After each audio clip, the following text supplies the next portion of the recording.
Nous sommes la moyenne des personnes que nous fréquentons. Je suis Mathieu Stéphanie, partenaire d'OVNI Capital, et je vous propose de rencontrer des entrepreneurs, sportifs ou artistes qui vont faire exploser notre moyenne.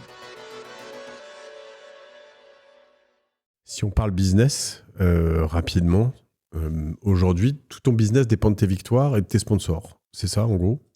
Aujourd'hui, clairement, encore plus des sponsors que des combats. Ça, c'est le travail de Laura, de David, de pas mal de gens qui m'entourent, de tous mes partenaires qui travaillent avec moi, comme Eden Park. Là, aujourd'hui, on travaille avec différents partenaires comme Big Fernand, Eden Park, Unibet. Big up Eden Park quand même, je le dis, parce que je suis arrivé, je me suis dit, disons, il est vachement élégant. Ouais. Donc bravo, on va leur rendre ça. Toi aussi, t'es d'accord, hein? Ouais, on va voilà, tiens, je pourrais même te demander tes chaussures, tu vois, si Ouais, tu veux, mais... c'est une marque élégante. C'est une marque élégante. Et puis, il y a le côté un peu French flair rugby que j'aime beaucoup. Ouais. Donc voilà, Franck Mesnel d'ailleurs est venu, qui est le PDG un des fondateurs de Eden Park. Il est venu voir le combat et je pense que ça lui a plu à New York. Donc voilà, c'est plus ces gens-là qui me font vivre aujourd'hui parce que il y a une imposition qui est moindre, c'est plus une imposition sur les entreprises.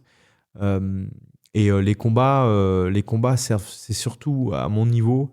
Aujourd'hui, maintenant, c'est aussi des primes qui permettent clairement d'en vivre, mais c'est aussi un investissement sur le très haut niveau dans ta préparation. Les préparations coûtent cher. Tu l'as pricé? Tu sais combien ça coûte une préparation? Une préparation, ça peut coûter... là, le dernier qui en parlait, c'était Herman Sarukian. Il disait que lui, ses préparations lui coûtent autour de $100,000. Moi, une préparation, je sais pas, je pense qu'en France, elle me coûte clairement moins cher, mais elle me coûte... Tu dois pas être si loin. En fait, si tu payes en comptant, ça dépend si tu comptes l'ensemble de tes coachs, l'ensemble du staff que tu payes, etc. Mais ça fait bien 20-25% de la bourse, facilement. Voire 30% de la bourse, et puis tu as une imposition aussi quand tu combats aux États-Unis, par exemple, qui est de 30%. Donc au final, tu te retrouves avec 40% de ta bourse sur ton entreprise.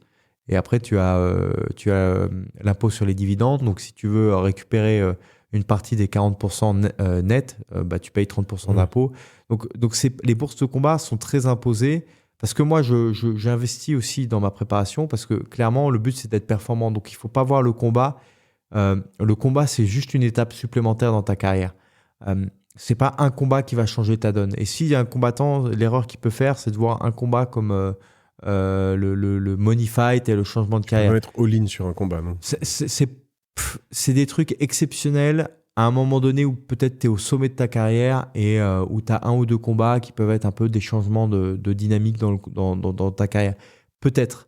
Mais sinon, c'est une construction étape par étape et, au fur et à mesure du temps. Mais tant que tu n'arrives pas sur des combats comme le fameux McGregor-Khabib ou des combats comme ça, qui sont des combats à plusieurs dizaines de millions de dollars, tu es pas sur des combats, où tu es plus sur des centaines de milliers d'euros ou dizaines de milliers d'euros, où là, effectivement, tu investis pas, il faut pas considérer le combat comme le bout du parcours, quoi. Tu fais encore des combats en dizaines de milliers d'euros, toi? Non, aujourd'hui, moi, je combats pour un peu plus que ça. Mais maintenant, ce qui reste dans la poche, oui, ça, c'est, Oui, bien sûr. on est plus proche de la centaine de milliers d'euros que autre chose. Ouais. Et en millions, t'es déjà rentré dans du combat en millions? Non. Je pense que ça c'est réservé aux champions à l'UFC. Vraiment réservé Avant, c'était réservé aux combattants qui combattaient sur les cartes sur les pay-per-view, on appelle ça. D'où l'importance de promouvoir les combats pour l'UFC. C'est-à-dire que les combats, les gens payaient pour pouvoir assister aux 5 derniers combats de la soirée, donc notamment les combats pour la ceinture. Aujourd'hui, avec Paramount+, c'est une nouvelle dynamique. On va voir comment ça va évoluer, mais avec aussi un investissement massif financier de Paramount+ dans l'UFC. Je crois que c'est un contrat à $6 milliards. Je ne sais plus sur combien d'années ils ont signé pour ça. Mais oui, clairement, les combats... On va dire qu'à partir du moment où tu es un champion et que tu as la ceinture depuis quelques temps, tu commences à combattre pour le million d'euros. Mais ça, on n'est pas non plus sur... voire un peu plus. Mais voilà, le combat, c'est toujours c'est le prestige et surtout la visibilité que ça te rapporte et la capacité à donner de l'engouement pour ton aventure, et l'envie à des partenaires solides de te suivre et de vivre l'aventure avec toi de vivre cette aventure sportive et pugilistique avec toi. Donc moi, j'ai le bonheur d'être bien accompagné et on est toujours ouvert à travailler avec des partenaires de qualité qui ont envie de promouvoir leur image ensemble avec ce côté excellence dans le monde du MMA. C'est toi le patron? Alors, il y a moi, ma femme, on travaille ensemble, mais moi, bien entendu, je suis plus la vitrine sportive. Mais oui, bien sûr, je reste quand même mon propre patron et j'ai le bonheur d'être suivi. C'est notre carrière, notre aventure familiale. J'ai le bonheur d'être très bien entouré par un staff compétent, aussi bien d'un point de vue sportif que d'un point de vue aujourd'hui business, où aujourd'hui je commence à avoir un staff compétent et voilà, on vit de cette aventure et franchement, on se régale. Par exemple, on va ouvrir une application dans pas longtemps de préparation sportive qui va sortir en janvier. Donc tout ça, c'est des projets de développement. Ça va être BSD méthode. Donc ça va être une méthodologie sur laquelle je travaille avec mon préparateur physique pour tout le monde, pour redonner le goût au sport, à la salle de musculation, au cardio et donner des programmes d'entraînement cohérents qu'on a préparé ensemble. Une appli Android, iPhone. Voilà, appli Android, iPhone qui sera payante. Et l'objectif, c'est de donner le meilleur de nous-mêmes pour amener ces gens, créer une communauté et amener les gens à un bon niveau. Tu me feras un petit code promo pour mes auditeurs ou pas? Avec plaisir. Ok, on en parlera alors. Ce sera Do It. Moi, je veux toujours des codes promo pour mes auditeurs. Ils adorent ça. Très cool. Là-dessus, parce que c'est souvent dans les personnes que je reçois, tu as le sportif et le business, l'artistique et le business, le contenu et le business, etc. Toi, c'est vrai que tu arrives à gérer à peu près les deux. C'est pas complexe de gérer le business? Alors, le business, j'ai Laura, David et d'autres personnes qui... alors ça, c'est surtout Laura qui gère ça. Mais elle a d'autres personnes qui l'entourent, sur lesquelles elle s'épaule avec lesquelles elle est épaulée, pardon. Des fois, les expressions sont... pour tout le monde, sont pas terribles. Elles sont très bien. Mais voilà, pour pouvoir faire le meilleur travail possible.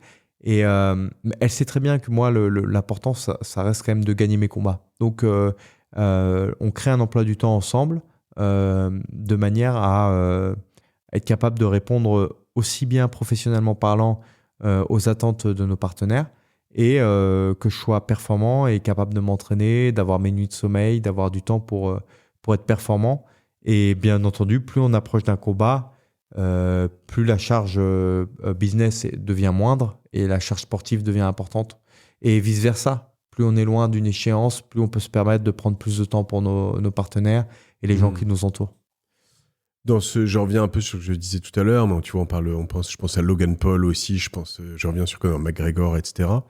Dans ce game-là, aujourd'hui, il y a un gros jeu des réseaux sociaux, il y a un gros jeu d'avoir une grosse communauté, finalement aussi une personnalité ou parfois on peut dire une ligne éditoriale quelque part, ou tu vois, être vraiment pour être suivi, pour être bankable en fait, que ce soit là tout à l'heure je te demandais si ça te permettait d'avoir des combats, mais même pour avoir des sponsors, toi t'as un peu moins d'1 million de followers à peu près. Un peu moins. Ouais. Donc tu vas vite arriver au million, mais si t'en avais 5, 10 ou plein d'Américains ou en fait tout de suite ça peut changer complètement la donne de ta vie en fait. C'est quelque chose que vous travaillez, t'as un patron des réseaux sociaux, t'as des gens qui te filment et qui font des choses comme ça, t'as une stratégie de post là-dessus Alors, du même côté que sportivement, j'ai évolué et que j'ai commencé avec 2-3 personnes dans le staff sportif et aujourd'hui, c'est une dizaine de personnes qui m'entourent.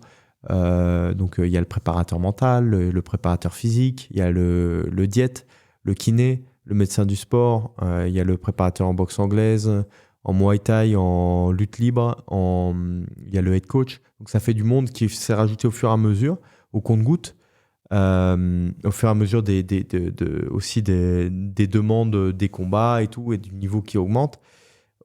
Au même titre qu'il y a ça, on a connu aussi avec Laura, du côté business, des gens qui ont eu la volonté de nous accompagner dans notre aventure, de travailler avec nous, et de professionnaliser aussi ce côté-là de manière à être capable aussi d'être solide là-dessus. Moi, mon rôle, clairement, c'est quand même de faire abstraction pas mal là-dessus parce que ce que j'ai pu constater, c'est que si tu rentres trop personnellement là-dedans, quand tu es sportif et que tu es encore actif, surtout dans les périodes actives de ta carrière, je pense que tu peux te perdre et avoir les pieds sur terre, avoir une certaine humilité. Ce sport, déjà, il te le rappelle à la salle, mais il peut te le rappeler aussi dans l'octogone. Et il te le rappelle, il va te le rappeler aussi à tes sponsors, il va te le rappeler à tout le monde. Et donc, si tu veux rendre fier ta famille, les gens pour qui tu combats, ton staff, toi-même aussi, ne pas te mentir à toi-même et que tu veux être compétitif, il faut quand même être concentré sur la partie sportive de ta carrière. Parce que sinon, tu vas être sur des combats au compte-gouttes. Tu auras peu d'activité et il faut voir qu'est-ce que tu veux. Quel est ton objectif dans ta carrière? Moi, aujourd'hui, je n'ai pas atteint encore mes objectifs. Peut-être que la ceinture de champion, je ne sais pas, c'est tout le mal que je nous souhaite, mais peut-être qu'elle fait tourner un peu la tête et qu'elle fait ralentir un peu certaines choses. Mais en tout cas, tant que je ne l'aurai pas, j'ai envie de rester concentré quand même sur la partie sportive de ma carrière. Tu vois, je pense à... Tu l'as regardé, The Last Dance, peut-être avec Michael Jordan, tu l'as pas vu ce ouais, j'ai vu c'est une série, non? Ouais, c'est une série. J'ai vu la série, ouais. Tu vois qui suit toute sa carrière, en fait, déjà dans les années 90, avec des caméras, et tu te dis, t'as quand même un peu des gens qui te suivent vraiment, tu t'investis là-dedans ou pas trop? Pas encore. Si, quand même, on commence quand même, on a quand même vraiment un travail qui est fait quand même là-dessus et qui s'est mis en place au fur et à mesure du temps. On a des gens avec qui je travaille depuis des années qui sont aussi plus des amis à la base, mais qui sont ultra professionnalisés avec le temps, qui sont des passionnés. Par exemple, je travaille avec Tiox sur toute la partie YouTube, caméra. Laura travaille avec Tiox, qui est un copain à nous. C'est un gars aussi, je pense que il a vachement évolué aussi au fur et à mesure du temps, parce qu'il a appris aussi en gérant la partie vidéo, même si c'est quelqu'un qui avait déjà des grosses qualités dessus, qui était bon. Il s'est professionnalisé là-dessus. Et puis... il y a aussi d'autres sphères dans lesquelles on s'est entouré de gens avec qui on a peut-être beaucoup moins de contact humain, mais où, purement professionnellement parlant, il fallait avoir un comptable, avoir des gens capables de... C'est plein de choses comme ça, mis bout à bout, quoi.